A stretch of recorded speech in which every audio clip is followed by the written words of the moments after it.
때문에 그런 세무조사에서도 그런 일이 나온 적은 없습니다. 예. 지금 정인의 재산에 대해서는 여러 가지 설들이 많습니다. 그 정인의 재산이 구체적으로 어느 정도고 큰 묶음이 있으면 묶음대로 좀 나열을 했으면 좋겠습니다.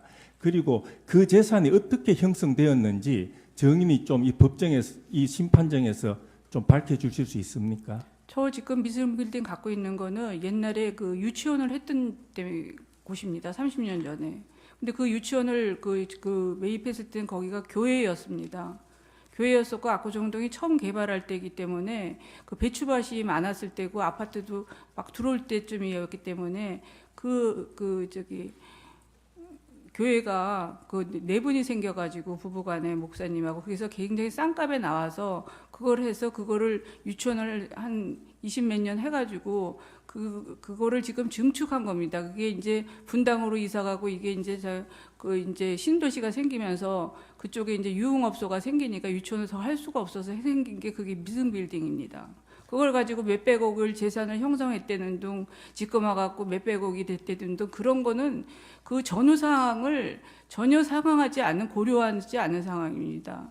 정인의 재산이 지금 가액이 어느 정도 됩니까? 채무를 뺀 순재산에 대해서 말씀을 드립니다. 그건 저는 잘 모르겠습니다. 왜냐하면 그게 제 골자가 되는 게 미승빌딩인데 그게 30년 전에 산 건데 그때는 얼마 되지도 않았던 건데 지금은 그게 시가가 올라가지고 뭐 100억, 200억 하는지는 모르지만 뭐 팔라고 안 내놨기 때문에 모르는데 지금은 한 팔면은 150억, 130억 하는 게 그게 저희 골자의 전부입니다. 그거는 네, 다른 거는 아무것도 없다.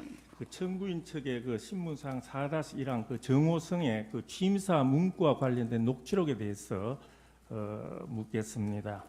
정의는 아까 그 문화융성에 관해서 대통령과 본인이 얘기했다고 하는 그 녹취록에 대해서 답변을 하기를 이 부분 녹취록은 잘 기억이 나지 않는다.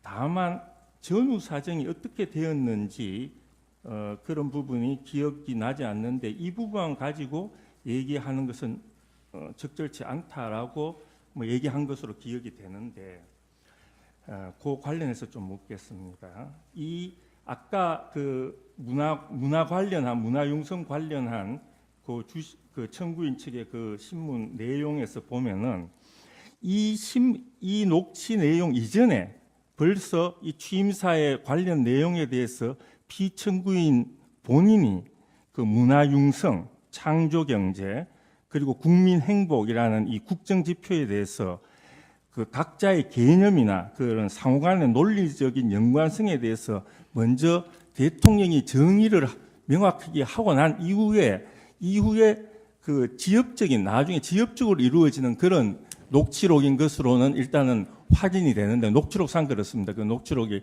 그 내용이 사실인지는 모르겠는데 이런 부분에 대해서 혹시 기억하고 있는 부분이 있습니까? 제가 말씀드리고 싶은 게 그겁니다. 대통령께서는 확실한 자기의 철학이 있었고 어떻게 나라를 운영한다는 그 기본 의식이 있는 분이었는데 그 녹취록의 내용은 마치 제가 무슨 문화융성을 끌고 다 나간 것 같이 했는데 그거는 전후 사정을 살펴봐야지 그거는 말이 안 된다고 생각합니다. 네, 다음으로 그 청구인 측의 그 신문상 22쪽 중에 5페이지 부분입니다. 그 정호성 비서관과 공유했던 그 이메일 계정에 대해서 물은 부분이 있습니다. 그 정인하고 정호성 비서관이 대선 과정에서 아이디와 비밀번호를 공유했던 이메일 계정을 사용한 적이 있느냐 그런 부분에 대해서 잘 기억이 안 난다고 그러셨던 것 같은데 혹시 그 이메일 계정이 ZIXI9876이라는 그 이메일 계정 혹시 기억나지 않습니까? 그 구글 메일 계정입니다. 그거는 아닌 것 같습니다. 혹시 그 당시에 이 ZIXI9876이라는 계정을 정호성 비서관과 정인 외에 다른 비서관들 그 당시에는 대선 운동 과정이기 때문에 캠프의 다른 사람들도 혹시 같이 공유했던 그런 구글 계정은 있었다는 건 혹시 아십니까? 그래서 그럴 수도 있다고 생각하는데 그때는 이춘상 보좌관이 그거를 했기 때문에 그분이 지금 돌아가셔가지고 확실히 기억. 예, 하나 또 묻겠습니다. 아까 그 입시 체육 특기자 입시 전형 관련 개선 방안 내용, 요 관련한 문건에 대해서 물어보겠습니다. 그 문화체육비서관실 행정관인 강정원의 진술에 따르면은 이 입시 개선 방안은 2016년도부터 시행될 예정이었다고 그러는데 혹시 그 부분 아는 바가 있습니까? 몇 년도에 시정된 거는 시행되는 거 그런 거는 모릅니다. 모릅니까? 관심도 없었고. 혹시 정인의 딸인 정유라가 대학에 입학했던 연도는 2015년도 아닙니까? 15년도인 것 같습니다. 다음으로 피청구인 대통령은 저번 그 2016년 10월 25일 대국민 사과를 하면서 최서원 씨는 과거 제가 어려움을 겪을 때 도와준 인연이 있다라는 표현을 한 바가 있는데 실제로 이와 관련해서 어떤 도움을 줬는지 좀 정인이 얘기해 줄 수 있습니까? 국회의원 보궐선거 나가실 때도 주변에 아무도 안 계셨고 그때도 굉장히 어려운 상황에서 나가셨기 때문에 그때도 저희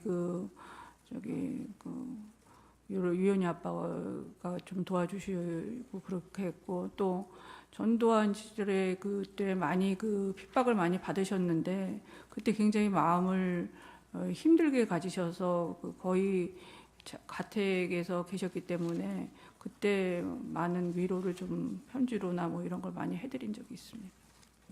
그러니까 어렵고 힘들 때 도와줘서 그 인연이 그랬고 또 제가 곁에서 떠나지 못했던 이유도 뭐 챙겨주실 분도 사실 뭐 옆에 다른 분들은 뭐 안팎에 다 계시니까 그렇지만 마땅히 없었고 또 본인이 필요한 이런 개인적인 거나 이런 거를 해주실 분이 없어서 정말 뭐라 그럴까 제 나름대로는 충신으로 남고자 이렇게 했는데 결국은 이런 오명을 쓰고 또 이렇게 무리를 일으킨 데 대해서는 정말 죄송한 마음이 듭니다.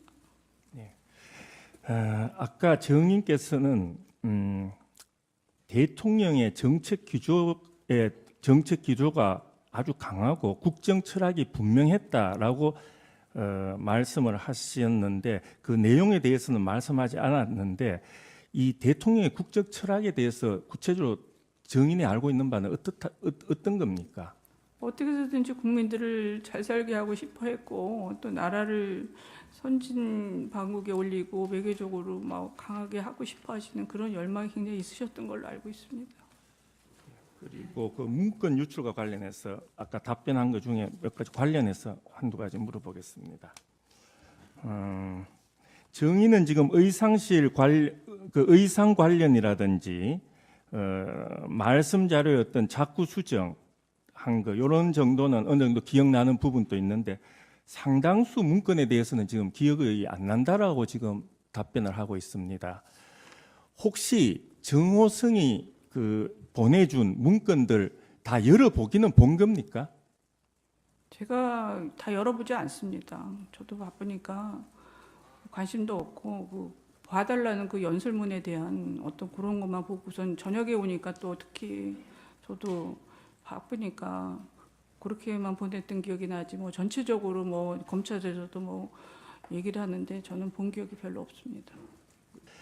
이 두 재단에 대해서 정인이 깊숙이 관여한다는 부분은 관여했다고 하면 아마 싫어했을 것이다라는 취지로 답변을 한 것으로 기억을 합니다.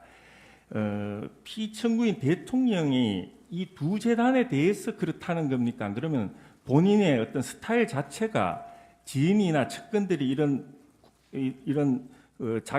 본인이 관심을 갖고 추진하는 사업에 관여하는 걸 싫어하는 피청구인 자체의 스타일상 그렇다는 겁니까?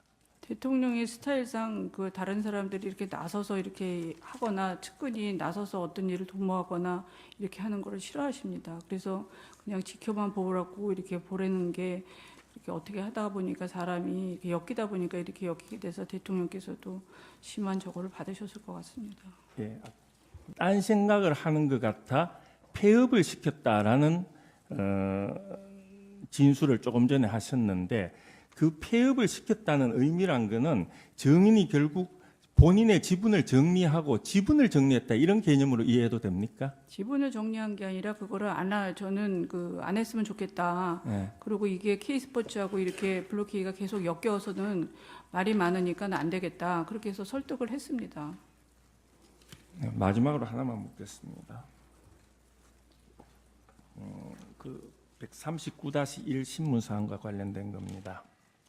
피청구 그 정호성 비서관이 그 대통령으로부터 메시지를 잘 작성하지 못한다는 이유로 여러 번 혼이 났다는 사실을 증인이 알고 있나요? 그렇게 돼서 알고 있다라고 말씀을 하셨는데 혹시 그 정호성 비서관이 그 대통령의 꼼꼼한 업무 스타일 때문에 굉장히 힘들어하고 있다라는 얘기를 하는 걸 들어본 적이 있습니까? 정호성 비서관한테서 네.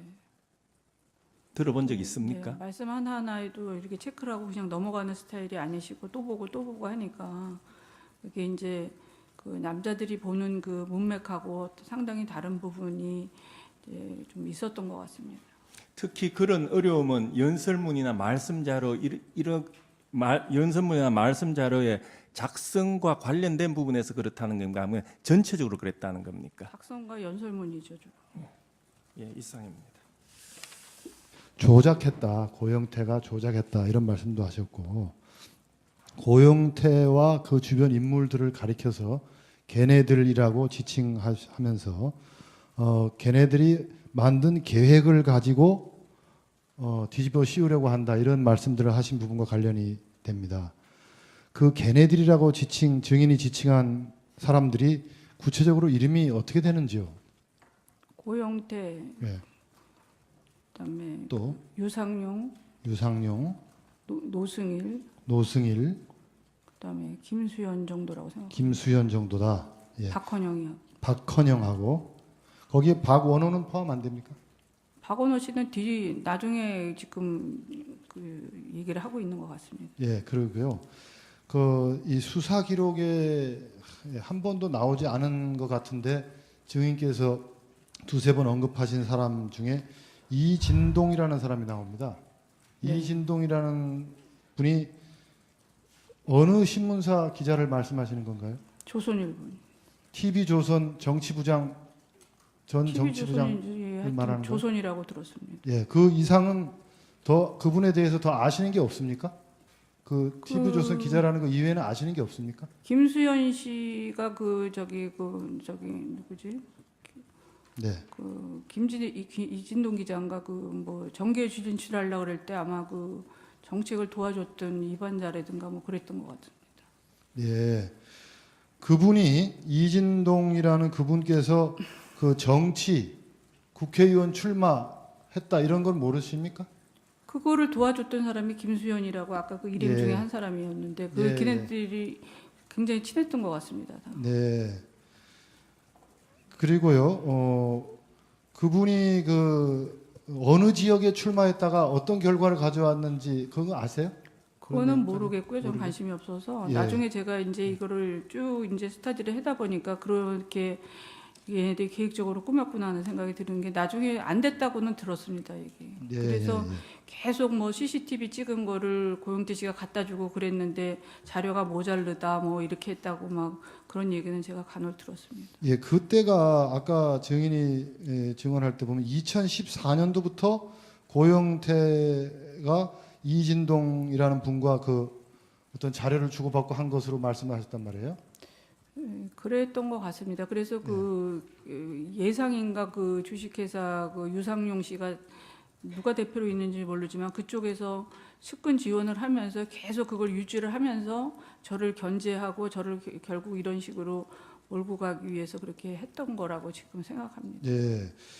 그 다음 질문으로 넘어가겠습니다. 태블릿 PC가 지금 한 개는 고영태 씨가 검찰에 제출했다는 거 한 개가 있고 JTBC가 또 검찰에 제출했다는 게 한 개가 있고 지금 특검이 또 가지고 있는 게 한 개가 있고 이 세 개가 있는 다 증인의 것이라고 하는데 증인 태블릿 PC를 3개를 사용한 일이 있나요? 저는 태블릿 PC를 사용할 줄을 모르고 사용하지도 그렇게 제가 한 적도 없는데 처음에 거는 검찰에서 저기 보여달라 했는데 안 보여준 거고 두 번째 건 JTBC에서 누가 갖다 줬는지 그거는 제가 알기로는 고영태 씨가 갖다 줬다는 뭐 이진동 기자가 갖다 줬다는 그런 얘기가 있는데 그게 모르겠고요. 그게 처음에는 독일에서 발견됐다가 또 우리 집 밑에서 발견됐다가 또 말을 계속 JTBC에서 바꾸고 있지 않습니까? 그 내용의 실체는 저는 모르겠고 그다음에 세 번째 제가 그 청문회 때 그 노승일 씨가 얘기하는 걸 들었는데 제가 더블루키를 옮기면서 그쪽에다가 두고 가라 그랬다고 제가 제 발등을 찍었다고 고영태 씨의 책상에 두고 가라 그랬는데 저는 그렇게 얘기한 적도 없고 거기서 태블릿 PC를 본 적도 없습니다. 그리고 지금 그 장시호가 그 조카가 갖다 줬다고 그러는 거를 지금 자신 있게 내놓은 저기 검찰에서 특검에서 내놓은 거는 제가 보기엔 강요에 의해서 걔가 그 태블릿 PC를 지껏 쓰던 거를 내놨지. 저는 제 태블릿 PC를 제 이름으로 사용한 적이 없습니다. 그거는 뭐 L자에다가 제 이름으로 제가 했대는데 제 이름으로 제가 개설할지도 모르고 개설한 적도 없는데 그렇게 자신 있게 내놓은 거 보면은 모르겠습니다. 제 검찰에서 조카하고 지금 이모 사이에도 이런 강압적인 수사를 하는 거에 대해서 정말 너무 강압적인 수사를 해서 제가 특검에 정말 가면은 정말 자살할 것 같아서 갈 수가 없습니다. 너무 폭행적이고 언어적이해서. 다음 질문하겠습니다. 정호성 비서관으로부터 이제 여러 가지 뭐 메일이라든지 뭐 문자라든지 이렇게 받은 게 아까 말씀하셨는데요. 그 정호성 비서관이 증인에게 보낸 그 여러 가지 문건들이나 자료를 그 증인이 일일이 다 열어보지 않는 사이에 증인의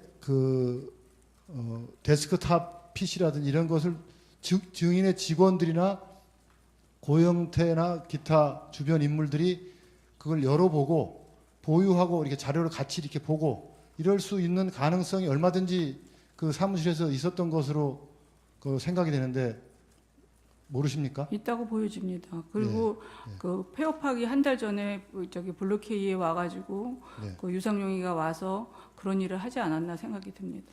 예, 그리고 그 고영태 씨가 그 가방을 디자인하거나 제작한 사람이 아니었다고 아까 말씀하셨죠?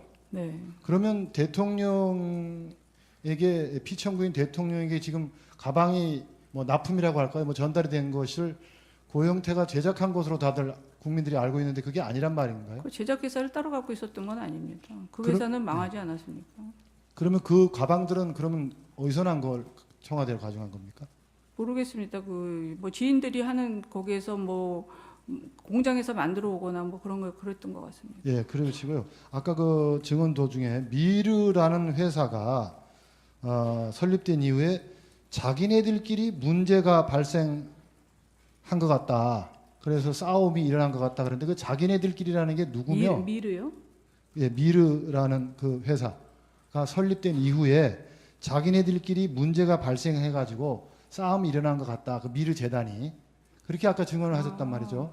그 자기네들이라는 게 누구고 어떤 문제가 있었던 것으로 말씀하시는 건가요? 그거는 이성환 사무총장이 차은택 씨가 소개를 했는데 그 김성현 씨하고 이렇게 세 명이 친했던 것 같은데 그것도 고소고발이 들어간 걸로 알고 있는데 그 이성원 씨가 문제가 있었다고 그래가지고 수산물 시장인가 거기하고 뭐 몇 개 비즈니스 했는데 자기네들끼리 안 돼가지고 이 마찰이 있어가지고 서로 굉장히 시끄러워갖고 그때부터 무슨 녹음을 해갖고 다니면서 그거를 걔네들 그 관계들이 막 복잡해지고 시끄러워지고 막 그래서 이게 계기가 불화가 된 것 같습니다. 예, 그러시고요. 2014년 이후에 누군가가 뭐 최순실 게이트를 만들겠다고 증인에게 협박을 하고 우격다짐을 했다 그러는데 그 사람이 누군가요? 고용태입니다. 고영태입니까? 예. 그리고 아까 말씀하시면서 증언하시면서 걔네들 기획에서 뒤집어 씌운다 그러는데 그 걔네들이 정현식과 박헌영 이외에 또 누구라는 얘기를 아까 하려다가 못했습니까? 아니 K스포츠단은 K스포츠단이 움직이는 그 사업 계획이 있는 건데 그거를 전부 블루케이에서 무슨 제가 이제 지시를 해가지고 이익을 창출하는 것 같이 갑자기 지금 제가 독일을 갔다 오니까는 검찰에서 그런 식으로 전부 얘기를 했더라고요. 검찰에서 무슨 어떤 수사 방향을 갖고 있는지 모르지만 그래서 제가 너무 놀래가지고 그런 거가 아니었나 생각이 드는 거죠. 예, 그리고 검찰에서 아까 증언하셨대요. 검사가 검사인지 뭐 정확하게는 말씀 안 하셨지만 검찰 측에서 이야기하기를 돈을 안 먹어서 그나마 다행이다라고 하면서 금전적 이익을 얻었던 것은 검찰에서도 없다고 했다 이렇게 말씀을 하셨단 말입니다. 네. 그러면은 그 이야기는 그 검찰에서 증인에 대한 계좌 추적을 압수수색 영장을 받아가지고 계좌 추적을 다 한 결과 그렇다는 말을 하던가요? 그렇게 다 한 거겠죠. 돈을 제가 한 번도 먹은 적이 없는데 이게 어떻게 해서 제가 이렇게 뭐 수십억을 먹고 무슨 이렇게 이렇게 이익을 보는 것 같이 이렇게 구조가 돼 있느냐. 이건 말이 안 된다 그랬더니 그거 돈을 안 먹어서 다행인 줄 아십시오 그러더라고요. 예, 그러시고요. 마지막 예. 이제 조금만 더 묻겠습니다. 그 이성한이라는 사람으로부터 5억 원을 내놓으라는 그런 공갈 협박을 받았다고 했는데요. 그 부분도 검찰에서 진술을 증인께서 했습니까? 이렇게 협박받은 사실이 있다. 네, 했습니다. 그래서 그럼- 왜 그런 사람들은 조사를 안 하고 저희들만 하느냐 그랬더니 뭐 거기서는 뭐 검찰에서 자기네들 원하는 방향대로 다 얘기를 하니까 그 사람들은 굳이 지금 조사할 필요가 없다고 생각하는 것 같습니다. 아, 예. 그리고 그 마지막 질문인데요. 그 피청구인 대통령께서 2006년도인지 뭐 8년도인지 저도 잘 2010년도 같은데요. 그 지방선거 때 이 어떤 연설장에서 괴한으로부터 이 칼에 얼굴을 맞아가지고 그 입원한 적이 있었죠. 예.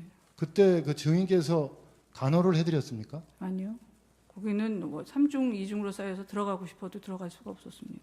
예, 근데 그런 얘기가 왜 나왔는지 모르겠어요. 예. 이상입니다. 2014년도에 그 뭐 게이트를 만들겠다 이렇게 협박을 당하셨다고 했는데 뭐 어떤 연유로 인해서 누구로부터 그렇게 협박을 받은 겁니까? 뭐 이 정권이 끝날 무렵쯤에 그 게이트를 터뜨리겠다. 자기가 알고 있는 모든 거를 그러니까 협조를 해서 도와달라. 그래서 제가 이제 그 달래가면서 도와줬는데 결국은 뭐 제가 이 그 블루케이랑 이렇게 연결돼 갖고 더 가다가는 큰 문제가 발생할 것 같아서 결국 폐업을 하고 문을 닫으니까 결국 뭐 계속 그 이진동 기자한테 그 자료는 계속 갖다 줬던 것 같습니다. 그게 2014년도에 협박받은 내용입니까? 2014년도가 아니라 14년, 15년도, 16년, 15년도나 14년도 그쪽인 것 같습니다. 2015년, 14년도 정도에 이진동 이준동 기자하고는 굉장히 가깝다고 다 얘기를 네. 하면서 네. 그때도 뭐 자료를 갖다 줬는데 당시에 그게 협박했던 사람들이 뭐 고영태나 유상영, 노승일은 아니었던 거고요. 그러니까 유상용이가 그 저기 그 누구죠? 김수현이랑 같이 일을 했었는데 근데 저도 헷갈리는 게 그 유상용 씨가 들어와 갖고는 고용태를 흉을 막 보고선 이렇게 사이가 나쁘니까 쫓아내라 그랬다가 또 이제 자기네들이 지금 하는 거 보니까 또 같이 다 지금 그 언론에서 하는 거 보니까 같은 맥락으로 저를 공격하는 거 보니까 저를 완전히 이 헷갈리게 해가지고 독일에 있을 때도 그 의도적인 그 문자 메시지를 보니까 연합 기자 그거 문자도 저한테 계속 그걸 보내라는 거예요. 그래야지 유리한 국면으로 돌아간다고. 그래서 그것도 자기네들이 그 유상용 씨가 보내라 그래서 그거를 제가 할 수 없이 그렇게 보낸 건데 그거를 뭐 제가 그거를 유도적으로 그렇게 했다는 도 이렇게 나오니까 기가 막혀가지고 뭐 어디에서 진실이 있는지 어디 누가 진짜 사람인지 믿기가 어려울 정도입니다 지금. 그 증인은 그 고영태 씨 친구 유상영을 언제 어떻게 알게 됐습니까? 그러니까 블루케이 그 폐업하기 한 달 전에 저기 데리고 와가지고 저기 준비하는데 뭐 일을 시켜보겠다고 그래가지고 폐업하는데 그래서 알게 된 건데 저한테는 지금 측근이라고 나오는데 절대 측근도 아니고 알지도 못합니다. 잘. 그 유상영 씨는 그 강남에 그 주식회사 예상이라고 별도 회사를 차려놓고 네. 뭐 따로 활동을 했었고 아마 고영태 씨도 뭐 거기에 약간 관여가 된 것 같은데 그런 내용은 전혀 모르시나요? 그거를 계속 그 같이 그 김수현 씨랑 계속 거기서 했었는 것 같아요. 그랬는데 저는 몰랐는데 계속 그 회사를 이제 이어가면서 자기네들이 그쪽에서 회사를 해갖고선 자기네가 뭔가 도모해서 자기네들끼리의 그 어떤 완성된 뭐를 해보려고 그러다가 이제 계획이 실패를 하지 않았나 싶어요. 아까 그 증인 말씀하실 때 그 고영태 씨는 뭐 기초적인 워드 작업도 전혀 못하는 컴맹이라는 취지로 말씀하셨죠. 네. 그러면 이제 그 고영태 씨가 뭐 문서 작업을 한다든지 뭐 기타 컴퓨터를 다룬다든지 했을 때는 아마 친구인 유상영 통해서 많이 그런 걸 했을 것 같은데 혹시 그런 걸 유상영이나 보거나 들은 적 있습니까? 유상용 씨가 거의 다 그거 해갖고 왔고 그 뭐 인투리스인가 뭐도 말도 안 되는 그 계획서를 그 저 검찰에 제출한 사람도 그 사람입니다. 인투리스도 유상영 씨가 제출했고 뭐 문서라든지 기타 뭐 이메일 관리라든지 이런 것도 유상영 씨하고 유상용 씨하고 그 김수현 씨가 다 도와줘가지고 그 옆에 저기 블루케이 바로 옆에 사무실에 있었더라고요. 저는 그거를 뒤늦게 알았거든요. 그 블루케이랑 그 예상이랑 얼마나 떨어져 있나요? 네? 거리가 사무실 위치. 얼마 안 떨어져 있는 데 있었습니다. 한 5분인가 10분 거리에 있었는데 한 저는 5분, 그것도 10분 거리요? 몰랐습니다. 아, 그러니까는 그 블루케이 K스포츠를 자기네들이 오히려 이용을 해가지고 거기에 자기 사람들을 심어갖고 자기네들이 원하는 그 체육 사업을 하고 싶었던 것 같습니다. 증인 그 청문회 때 그 고영태 씨하고 뭐 집 문제, 돈 문제로 뭐 싸웠다고 얘기했는데 그건 언제 그 왜 싸우신 건가요? 아니 돈을 자꾸 저기 임차를 해달라 그러니까 저한테 감정이 안 좋은 게 확 그 저기 사업 자금하고 이런 거를 밀어줘야 되는데 이제 뭐 대통령 측근인 줄 아는데 그것도 안 해주고 하니까 감정이 쌓이면서 자기네들이 이제 뭔가 회사를 좀 차려보려고 했던 것 같습니다. 그 고영태 씨가 그 증인한테 뭐 돈이라든지 재반 여러 가지를 자주 요구를 하는 편이었나요? 몇 번 저기 보니까 임차해 사업 준 자금도 적이 좀 대준 있었습니다. 것 같고 한데 예, 예. 한 몇 번 정도 그렇게 대줬는지 기억이 나십니까? 뭐 신용불량자여 있어가지고 뭐 카드나 뭐 이런 거 절대 쓰지 못하는 그게 돼가지고 그때 저희 그 변호사님을 소개를 한번 해가고 그거를 한번 대여해 준 적이 있습니다. 고영태 씨가 신용불량자여서 뭐 본인 명의로 뭐 대표이사로 취임하든지 이런 것도 안 되고 그렇게 해서 네. 아마 뭐 다른 측근들을 세우고 그리고 뭐 돈도 없기 때문에 증인이 돈도 빌려주고 뭐 이런 네, 관계였던 네. 건가요? 예, 이상입니다. 제가 한 가지만 좀 죄송합니다. 서석구 변호사입니다. 그 증인이 아까 증언하면서 강압 수사를 받았다, 모욕적인 조사를 받았다, 폭언을 받았다 이런 것과 관련해서 제가 보충 신문을 간략하게 하겠습니다. 그 사항은 지금 우리 이 증언하고 지금 관계가 없는 상황 아니에요. 이 증인의 그동안 그거는 지금 충분히 이 신문 과정에서 지금 그런 부분들이 왜냐하면 제 논의가 생각에는 됐잖아요. 폭언이라든가 모욕, 구체적으로 어떤 폭언을 들었고 어떤 모욕을 그럼 아주 간략하게 한번 질문하세요. 예. 증인은 아까 증언을 하시면서 유럽에서 돌아온 그 다음 날 조사를 받았다고 그러셨죠? 네. 그리고 새벽 1시 35분까지 조사를 받아가지고 그 조서를 받을 때는 그 뻗을 지경이었고 그래서 내용을 충분히 그 내용을 검토할 수가 없었다. 서명한 것은 사실이지만 그런 얘기를 했죠. 네. 그리고 증인은 제가 수사 기록을 보니까 원래 신경쇠약을 지병을 갖고 있었다는데 사실입니까? 네.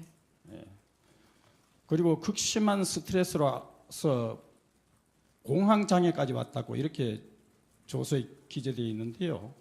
그게 사실입니까? 계속 약을 먹고 계속 그 병원 진료 기록에도 있습니다. 그렇죠. 네. 이런 상태에서 조사를 받았는데 아까 증인께서 검찰 조사 과정에서 모욕을 받았다, 폭언을 들었다, 강압적인 수사를 했다. 그리고 그래서 이 심야 조사도 받았다 이런 얘기를 했는데 구체적으로 어떤 내용의 모욕을 겪었으며 또 폭언을 들었고 강압 수사를 했다는 것인지 그걸 좀 자세하게 설명해 주시면 해주시.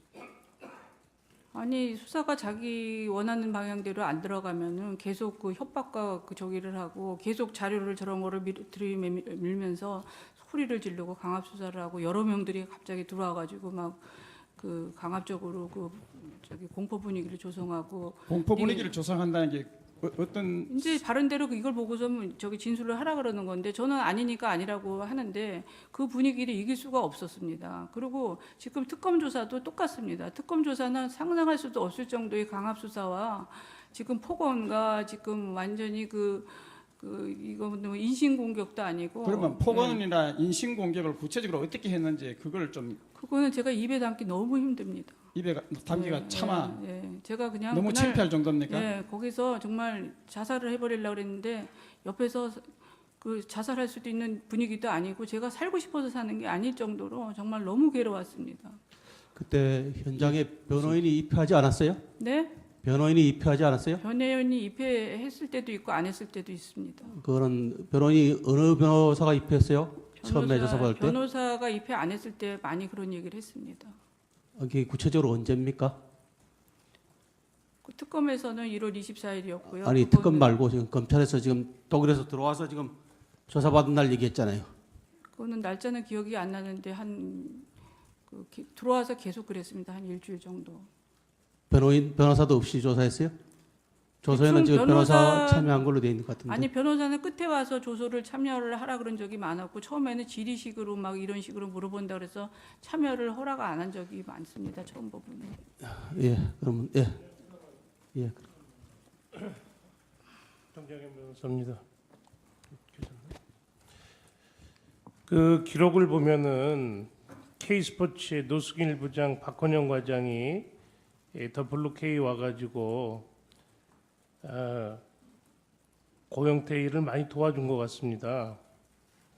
근데 그 사람들이 고영태 일을 많이 도와줬는데 고영태가 뭐 그 사람들한테 뭐 돈을 준다든가 아니 증인이나 고영태가 뭐 그 노승일이나 박헌영한테 어떤 일에 대한 대가를 지급했거나 하기로 한 것이 혹시 있었는지 만약에 그 사람들이 돈을 준 게 없다면 그 노승일이나 박헌영은 뭘 기대를 하고 그렇게 고영태를 도와주었다고 생각이 드십니까?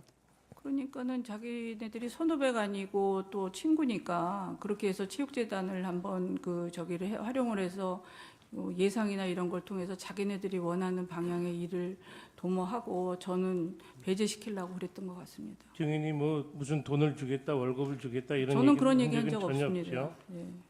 없죠. 예. 그럼 정문희 혹시 만드신 분 있어요? 문사식 변호사 한번 좀 몇 가지 좀 예. 들어가겠습니다. 예, 간단하게 한번 해주시죠.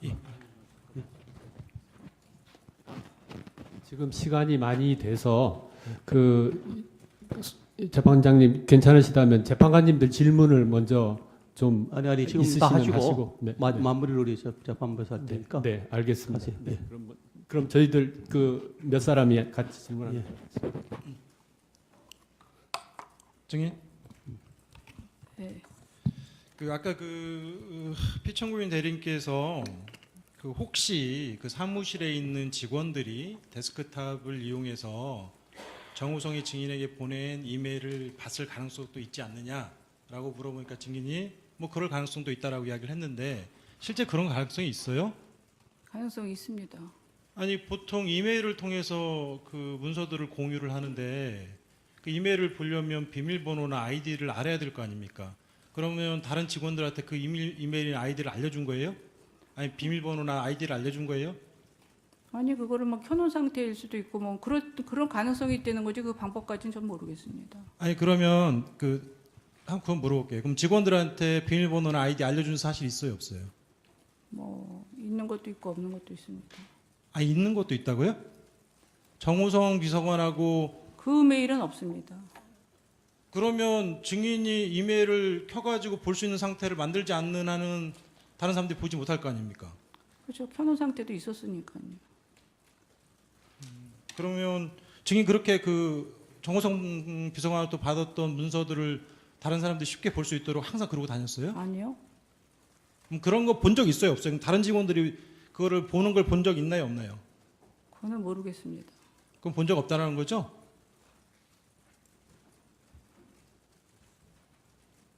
그거는 모르겠다고 얘기하지 않았습니다. 그래, 알겠습니다. 증인은 뭐 고영태, 뭐 유상영, 그다음에 뭐 박헌영, 노승일 이런 사람들이 기획해서 증인을 모함하고 있는 것으로 보인다라는 취지로 지금 주장하고 있는 거죠. 증인 그렇죠? 네. 거기에 정현식 씨도 포함돼요? 아까 그 피청구인 대리인 측에서 정현식 씨도 포함되는 것처럼 물어보는 것에 대해서 답을 해서 아니 저는 포함된다고 얘기는 하지도 않고 그분이 왜 그렇게 갑자기 저한테 그렇게 얘기하는지 모르겠다고 얘기한 것 같습니다. 그러니까 뭐 고영태 씨와 고영태 씨하고 원래 친분이 있던 사람들 외에 정현식 씨는 그 같은 부류의 사람으로 보기는 어려운 거죠?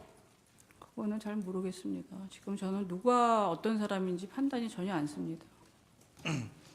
자, 고영태나 이런 사람들이 분명히 대통령인 피청구인과 친한 것으로 알고 있는 증인을 상대로 해서 협박을 했다라는 건데 그 사실 참 믿기가 쉽지 않아요. 대통령이시면 우리나라 최고의 권력자시고 수사기관을 충분히 동원을 할 수도 있는 막강한 권력을 가지고 계신 분인데 그런 분하고 가까운 증인을 협박했다?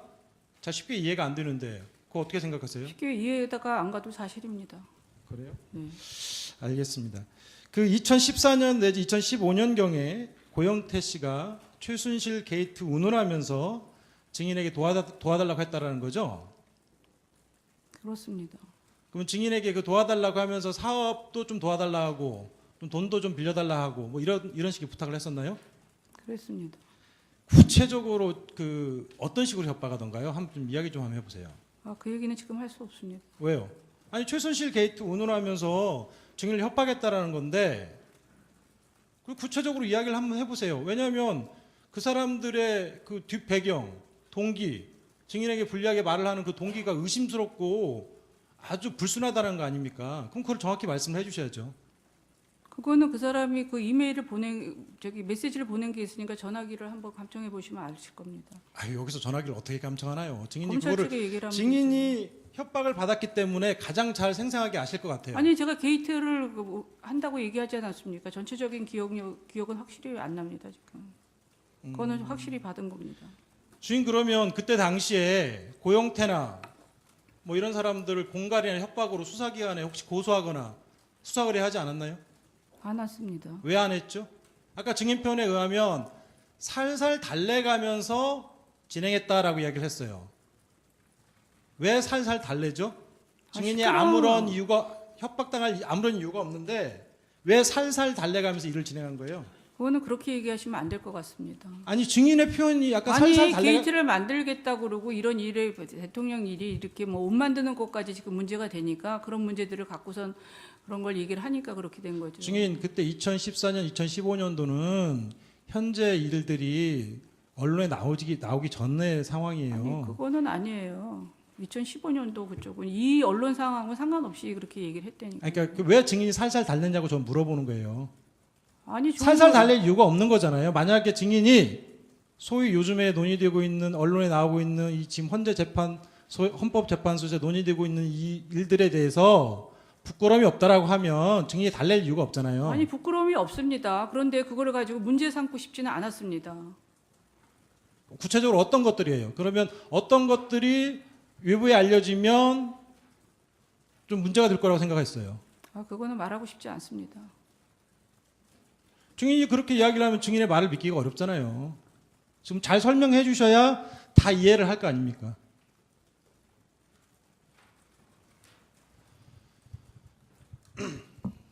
아까 제가 설명을 드렸습니다. 저쪽에. 증인 혹시 피청구인한테 뭐 기출 아줌마나 주사 아주머니 소개시켜 준 적 있으세요? 없습니다. 없어요? 증인의 변호인이 이경재 변호사만 해도 그 주사 아주머니 소개시켜 줬다라고 이야기를 한 적이 있는데요. 없습니다. 그러면 증인의 변호인께서 증인과 달리 확인 안 하고 언론에 발표한 건가요? 확인 안 하고 얘기하신 것 같습니다. 전 그 언론 보도 못 그래요? 봤습니다. 알겠습니다. 증인 정호성 비서관하고 그 문서를 공유했던 메일 그 비밀번호하고 아이디 언제부터 공유하기 그 시작했나요? 얘기는 이제 그만 증언하겠습니다. 좀 많이 했습니다. 언제부터 하셨어요 그거를? 그거는 아까도 얘기했습니다. 아까 저 제대로 못 들었어요. 아 그러니까 그 얘기는 이제 제대로 말씀 안 하신 하겠습니다. 것 같은데. 네. 언제부터 공유했는지 그것 좀 시기 좀 이야기하실 수 없나요? 네, 지금 기억이 잘 안 납니다.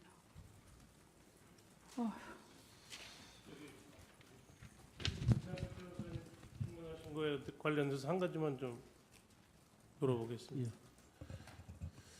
증인, 네. 그 노승일 부장이 그 청문회 때 얘기를 한 게 있는데 그때 무슨 얘기를 했냐면은 노승일 자기가 그 증인의 컴퓨터에 들어가지고 파일을 하나 다운받은 게 있대요. 그리고 증인이 노승일의 컴퓨터를 잠깐 쓴 일이 있었는데 그때 증인이 노승일의 컴퓨터에다가 그 파일을 하나 넣어서 그것도 하나 다운받았다. 그래서 여기서 하나 여기서 하나 두 개 파일을 받아서 갖고 있다 이렇게 얘기한 적이 있거든요. 노승일이가 그렇게 증인의 컴퓨터에서 다운을 받은 일, 그리고 증인이 노승일의 컴퓨터에 들어가서 작업을 하면서 거기다 파일을 하나 남긴 일이 있었습니까? 그거는 모르겠습니다. 저는 노승일 씨 컴퓨터를 쓴 기억은 별로 없는 것 같아요. 노승일이 거기에 대해서 자기가 처벌까지 받겠다 이렇게 각오를 했는데 증인은 그런 얘기 들어본 적 없습니까? 네. 그리고 지금 그 협박을 그거는 잘 모르겠습니다. 저희도 묻고 나서 좀 나중에 좀 하셨으면 좋겠는데 순서가 있으니까요. 아니 증인 우리 문 변호사님 말씀하신 거에 대해서 내가 지금 다시 정 변호사님, 지금 논점에서 벗어나는 지금 질문을 하고 계시는데 지금 아니, 한참 신문하다가 지금 중단을 시켜놓고 하고 계시거든요. 파일을 안 그러니까 받았다고 이제- 얘기를 아니, 됐어요. 그건 충분히 지금 논의가 됐으니까 계속 빨리 마무리를 하세요. 네, 예? 알겠습니다. 자, 증인 그 미르재단과 관련해서 아까 그 증언하실 때 이성환하고 차은택 씨가 문제가 있었다라는 식으로 이야기를 하셨는데 그 실제 뭐 어떤 문제가 있었나요? 그거는 나중에 다 밝혀질 것입니다. 이것도 하나의 이거를 헌법재판소에서 밝히는 과정이에요. 네, 너무 그거 정확히 지금 무슨 문제였던지 좀 말씀하시기 어려운가요? 네. 지금 그 문제를 대통령께 보고는 안 드렸는데 대통령께서 이미 알고 있었던 것으로 생각한다라고 이야기를 하셨거든요. 그것도 맞나요? 모르겠습니다. 그렇게 얘기했는지. 알겠습니다. 마지막으로 하나만 또 묻도록 하겠습니다. 지금 오늘 그 특검에서 이재용 삼성전자 부의장을 대해서 구속영장을 청구한 거 혹시 알고 계시나요? 모르고 있습니다.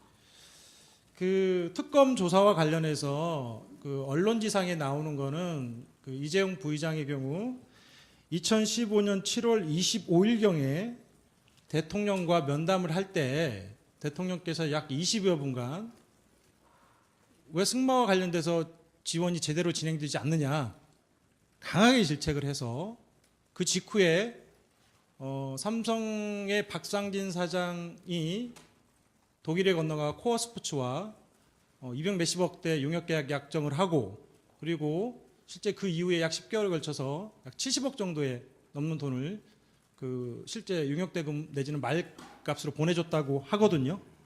혹시 그 내용 들어본 적 있어요? 무슨 내용이에요? 방금 말씀드린 거. 내용 들어본 적 없습니다. 그리고 270억이라는 거는 그 가상 금액이지 그 사람들이 집행할 저 의지도 없다고 아까 말씀드렸지 않습니까? 아니요. 그러니까 뭐 이렇게 계약서 내용을 말씀드리는 거예요. 그리고 근데 그러면서 자기들은 대통령이 강하게 압박해가지고 어쩔 수 없이 한 자기들이 이거 삼성 측의 주장입니다. 강하게 압박해가지고 어쩔 수 없이 한 공갈의 피해자다. 뭐 이런 취지로 주장하거든요. 그거에 대해서는 어떻게 생각하세요? 그거는 모르겠습니다. 그 사람들의 주장이니까. 그러면 피해자 아니면은 사전에 그 대통령하고 피청구인하고 삼성 측하고 어느 정도 논의가 돼가지고 진행이 됐다는 건가요? 그렇게 물어보시는 건 아닌 것 같습니다. 아니 그거에 대해서 대답을 하시면 돼요. 제 질문 취지에 대해서 또 뭐라고 하지 마시고 대답하시면 돼요. 질문 취지를 잘 모르겠습니다. 무슨 얘기인지. 아니 그 삼성 측에서는 마치 공갈의 피해자처럼 이야기를 해요. 근데 그분들이 얘기한 걸 제가 뭐라고 얘기를 할 수가 있습니까? 잘 모른다? 네. 예, 알겠습니다. 이상입니다.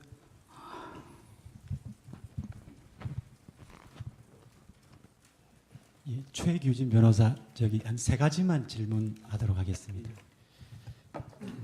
증인 아까 자꾸 엮였다는 말씀을 많이 하시던데 제가 어디서 들어봤나 했더니 우리 대통령께서 연초 기자회견 하실 때도 그런 말씀을 쓰신 것 같아서 또 혹시 뭐 교감을 했나 잠깐 의심했는데 그거는 뭐 아닐 거라고 믿고 증인 저기 검찰 수사 받을 때 폭행 뭐 협박 이런 뭐 입에 담을 수도 없는 말을 많이 들었다고 했는데 저희가 그 증인이 검찰 수사에서 진술했던 내용들 오늘 증언했던 내용들 열심히 듣고 읽었는데 거의 다르지는 않거든요.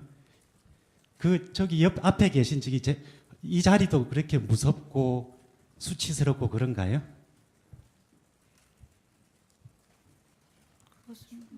뭐 대답 안 하셔도 상관없습니다. 예. 그다음에 저기 의상실 그 신사동에 있는 의상실에 대해서 하나 여쭤보겠습니다. 그 신사동 의상실은 증인이 운영한 게 아니라고 그러셨나요? 더 이상 답변을 안 하겠습니다. 고영태 씨가 운영을 했다고 진술하셨나요? 그건 어느 의사생실인지 잘 모르겠습니다. 뭐 진술 거부한다고 제가 받아들이고 하나만 더 자꾸 확인하지 마시죠. 예, 하나만 새로운 걸 물어보시죠. 예. 그 증인은 그 KD 코퍼레이션과 관련해서 KD 코퍼레이션 회사를 그 피청구인에게 소개할 때 이 회사가 뭐 괜찮은 회사다라고 생각했고 그 이유 중에 하나가 기아 자동차에도 납품하고 있는 걸로 알기 때문에 괜찮은 회사라고 생각을 하셨다고 하셨죠. 그건 아까 답변을 다 했습니다. 예. 그래서 제가 이제 질문을 저도 드리는데 증인이 너무 말씀하셨던 게 피청구인에게 대기업들이 자기들과 관련이 있는 회사만 납품을 하도록 하고 있고 기술력이 매우 좋은 기업이 기술력이 사장될 것 같아 안타까워서 소개했다고 하는데 기아 자동차가 대기업이 아닌가요? 아까 그건 대답을 다 한 걸로 알고 있습니다.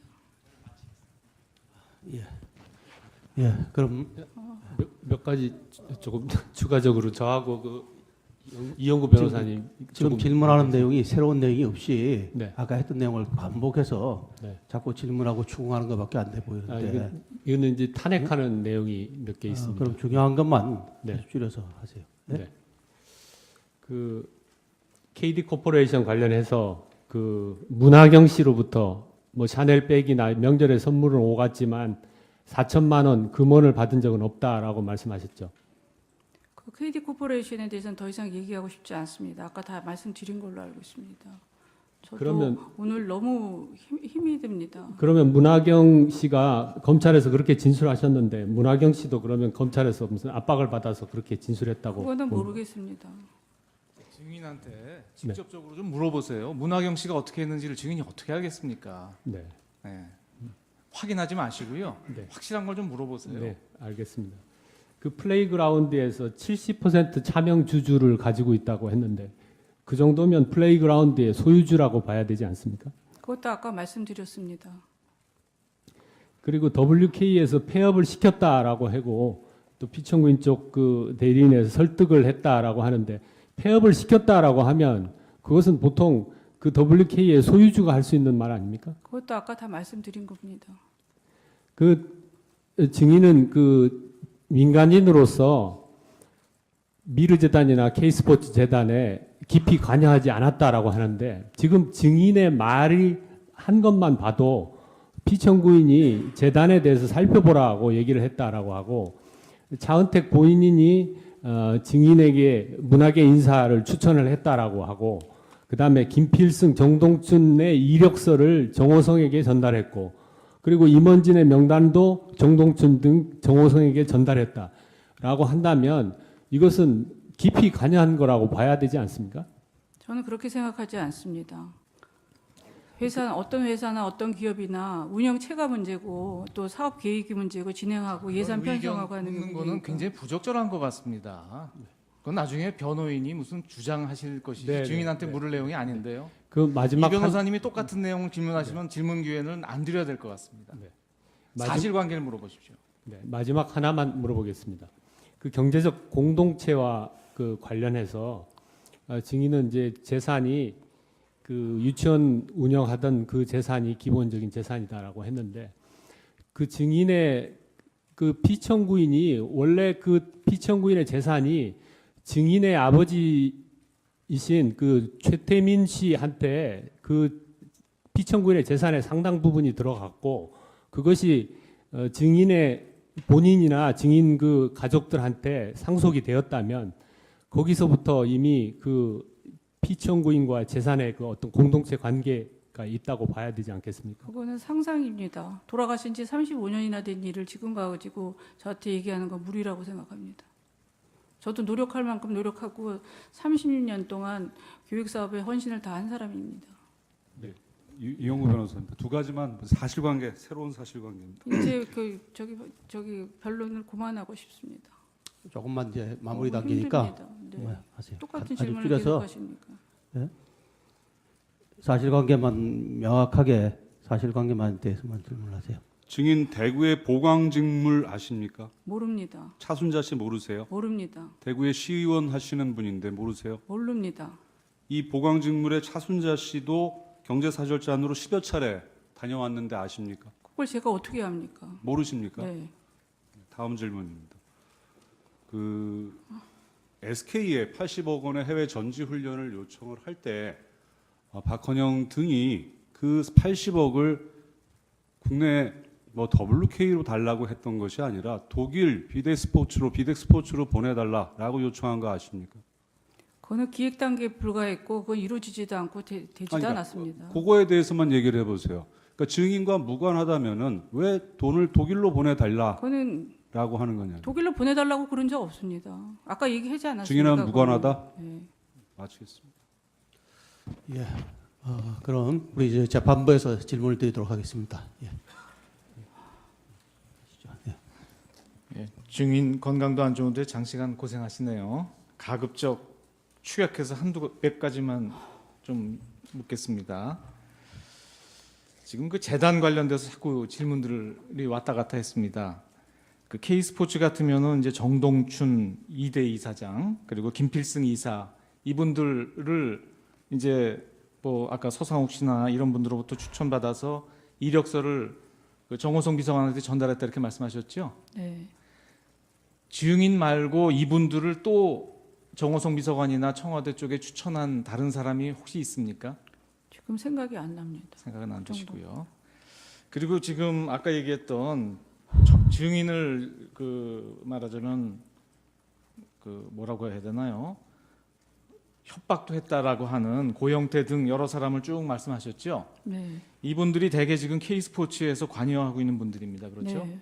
이분들은 일제히 그 K스포츠 관련된 사업 계획 같은 거는 모두 증인으로부터 지시받았다라고 하는데 이런 것도 사실이 아니라는 취지신 거죠? 네, 그거는 제가 그 아까도 말씀드렸지만 가이드라이너나 뭐 이런 거는 기초적인 지식이 없기 때문에 자기네들이 만들어서 한 겁니다. 정현식 씨도 그 증인이 지시 따라서 이랬다 그러는데 이 부분도 사실이 아니라고 봐야 되겠네요. 정현식 씨도 왜 그렇게 얘기를 하는지 모르겠습니다. 잘 일단은 모르겠다. 예. 그다음에 그 K스포츠 부장으로 있는 강삼인이라는 부장이 있습니다. 네. 이분 혹시 아세요? 저는 그 사람은 잘 모르고 그 저기 뭐지? 그분은 잘 모른다. 예. 그 사람 친구인 줄 알고 있습니다. 누구죠? 그 예. 그리고 저 증인님 이제 몸이 안 좋으셔서 예전에 그 왕십리에 가서 이영일 씨란 분한테서 기치료 받고 하신 일 기억나십니까? 네, 그분 아드님이 이철용 씨 아닌가요? 네 맞습니다. 그 이철용 씨도 근데 그 저 증인으로부터 지시를 받고 이 K스포츠 일을 했다고 하거든요. 이분도 그러면 저 고영태 씨 측에 지금 포섭이 돼 있는 건가요? 그거는 고영태 씨 소속이 아닙니다. 거기는 아닌데. 네. 근데 왜 그분은 그런 얘기를 하죠? 그 아마 아버님이 그렇게 한 거로 그렇게 한 걸 얘기를 한 것 같습니다. 아버님이.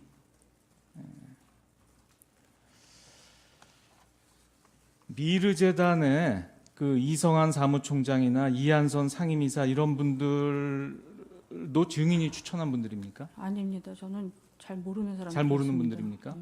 이분들도 그 증인이 미르의 회장 역할을 했다 뭐 이런 얘기를 하거든요. 역시 이분들도 모함을 하고 있는 건가요? 모험을 하는 게 아니라 말을 그렇게 바꾸고 있는 거죠. 차은택 씨 편을 들어주는 것 같습니다. 아, 차은택이 아는 사람들이니까 차은택 네. 편을 들어서 지금 사실과 다른 얘기를 하고 있다. 말을 저한테 미루는 것 같습니다. 네. 차은택 씨가 왜 증인에 대해서 불리한 얘기를 하게 할까요? 차은택 씨도 자기가 구속된 상태니까 자기 살 길을 찾는 것 같습니다.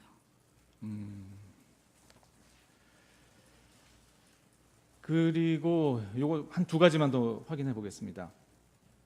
그 아까 여기 피청구인이라고 하면 이제 대통령을 지칭하는 게 지금 여기서는 피청구인이 되겠습니다. 아까 나왔습니다만 피청구인께서 이제 잘 아는 지인인 증인으로부터 연설문이나 홍보 관련 일에 대해서 도움을 받은 일이 있다 이렇게 말씀하셨습니다. 연설문은 언제까지 좀 도움을 주셨나요? 아까 뭐 여성적인 그런 표현 이런 거를 좀 도움을 주셨다고 하는데 언제까지 도움 주셨는지 기억하십니까? 글쎄 뭐 기억은 잘 안 나는데 따님이 대학 들어간 이후에도 좀 그때는 안 했던 것 안 같습니다. 했던 것 같고요. 그때는 너무 시끄러워가지고. 홍보 관련 일을 도움을 받았다는데 어떤 일인가요? 홍보 관련 일이란 거는 홍보 관련 일은 별로 제가 한 게 없는데. 한 건 없는 것 같다.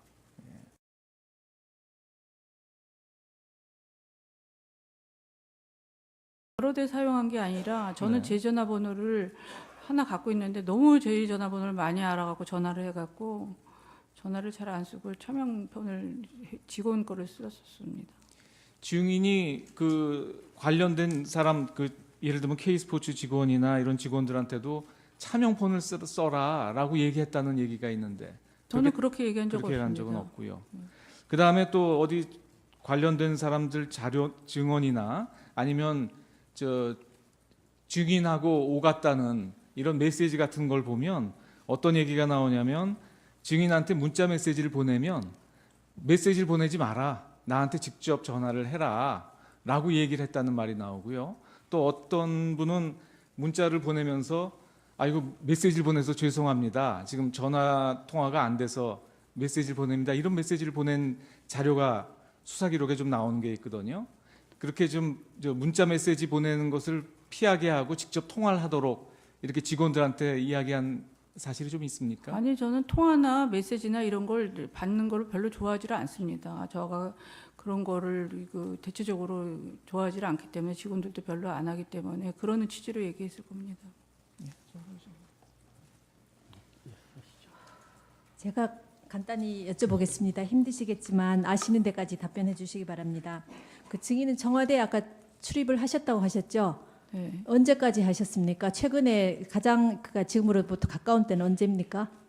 기억이 잘 안 납니다. 주로 어떤 요일에 가셨습니까? 아마도 저희가 이제 공무원이다 보니까 주중에는 가시기 어려우셨을 것 같고 주말에 가셨지 않나 싶은데요.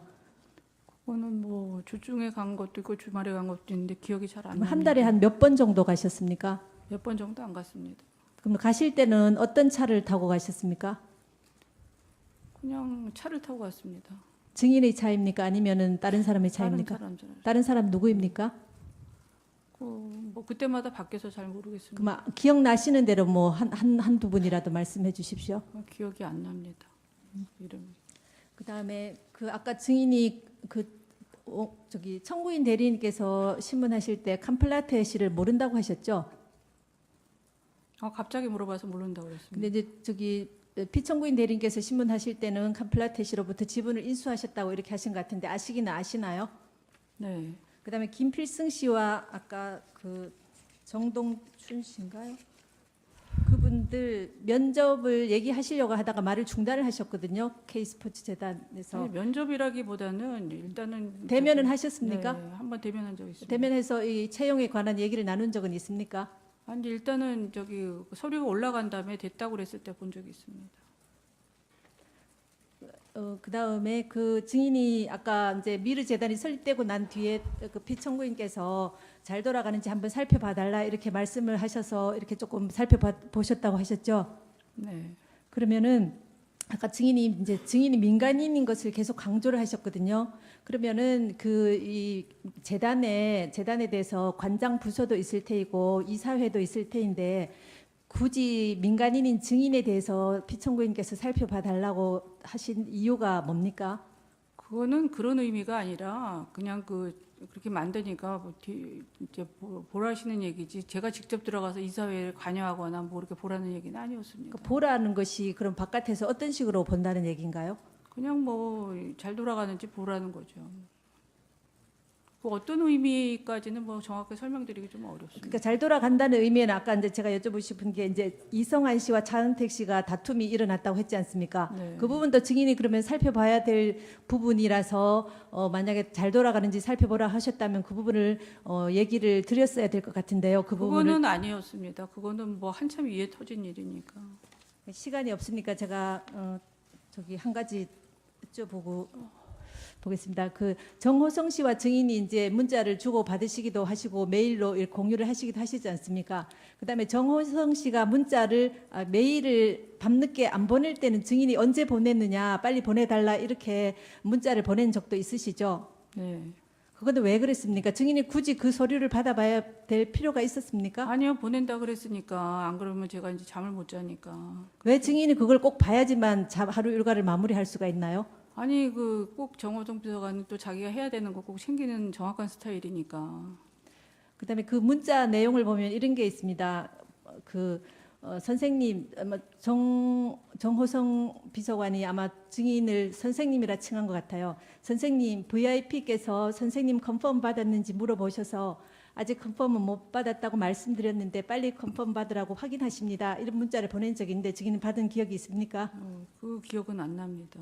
문자가 갔으니까 갔겠죠. 네. 그러면 이런 증인이 받은 서류 중에 증인이 확정을 해야 되거나 이 말대로 컨펌을 해야 될 그런 내용이 어떤 내용입니까? 그 주로 연설문 그런 겁니다. 연설문은 컨펌까지는 아니지 않을까요? 그래도 그 다음 날 하니까 서로 꼼꼼하신 분들이니까 그렇게 했을 겁니다. 예, 하시죠. 아까 청와대에 더러 이렇게 왕래를 했다고 하셨죠. 그런데 그 청와대 들어가서 식사는 하셨습니까? 안 했습니다. 근데 조리장이었던 분 얘기에 의하면은 그 피청구인 이영선 증인 정호성 등 이런 사람들 순서로 각기 식사를 했다고 합니다. 근데 그 조리장은 저는 만나본 적도 없고 만난 적도 없고 저는 그쪽에서 뭐 들어가면 빨리 나오려고 그랬지 밥을 먹고 그렇게 뭐 긴 시간 있으려고 그러질 않았습니다.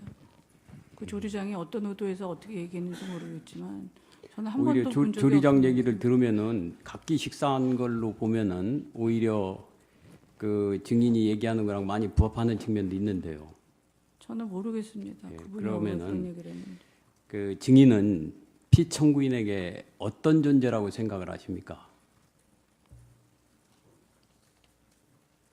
네? 이 사건에서 굉장히 중요한 요소 중에 하나가 증인과 그 피청구인인 대통령과의 관계일 수가 있을 것 같습니다. 그 두 분 그러니까 증인이 피청구인에게 어떤 존재라고 생각을 합니까? 증인 스스로의 생각에. 글쎄 그거는 제가 판단하기 어렵고 저는 대통령을 모시는 사람으로 생각합니다. 제가 한때는 젊은 대학 시절에는 한창 존경했고 그래서 또 많이 좋아했고 그랬기 때문에 오늘날까지 옆에서 있었다고 생각합니다. 그 미르 재단하고 K스포츠 재단 관련해서 하나 묻겠습니다. 이것이 공적 재단 성격을 가지고 있죠. 네. 그렇다고 한다면은 다른 정권에서도 뭐 이런 게 있는데 대개 그 준비위원회 같은 좀 공조직 비슷한 걸 만들어 가지고서 추진했던 걸로 알고 있습니다. 그런데 이 미르재단이나 K스포츠와 관련해서는 이런 어떤 추진위원회나 이런 게 만들어진 사실이 있습니까? 그건 잘 모르겠습니다.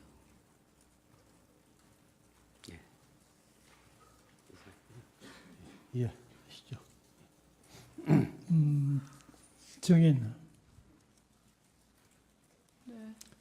8시간 이상 증언하느라고 고생 많으신데요.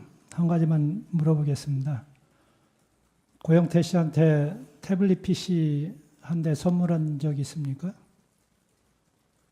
선물한 적 없습니다. 없습니까? 아니 제가 왜 묻느냐면은 국회 국정조사에서 고영태 씨가 나와서 증언하면서 증인한테서 태블릿 PC 한 대를 받았다고 그랬거든요. 기억이 잘 없습니다. 기억이 없어요? 네. 알겠습니다. 했습니까? 우리 최소원 증인 지금 건강이 안 좋다고 그러셨죠? 예? 그 원래 그랬습니까? 아니면 이번에 그 수사를 받으면서 그래 됐습니까? 원래 우울증으로 한 2, 3년 다리를 못 써갖고 움직이지를 못하고 병원에 2년 동안 입원해 있었고 공황장애가 심해서 비행기 타고 이럴 때도 약을 복용하지 않으면 못합니다. 지금도 구치소에서 계속 약을 먹지 않으면 막 이렇게 심장이 뛰고 잠을 잘 수가 없고 막 그 폐쇄공포증 같은 게 와서 아까도 그래서 작가 양해를 하고 약을 먹은 겁니다. 그 신경쇠약하고 공황장애 이런 거 관련된 약입니까? 네. 예. 그러면 여기 지금 교도소 들어오기 전에 또 치료를 계속 받았어요? 네. 예. 계속 약을 먹고 있고 지금 약을 계속 늘리고 있는 상태입니다. 힘이 들어서. 예. 예. 수고 많으셨습니다. 그럼 이상으로 최서원 증인에 대한 신문을 마치겠습니다. 예, 증인 수고 많으셨습니다. 예, 돌아가셔도 좋습니다.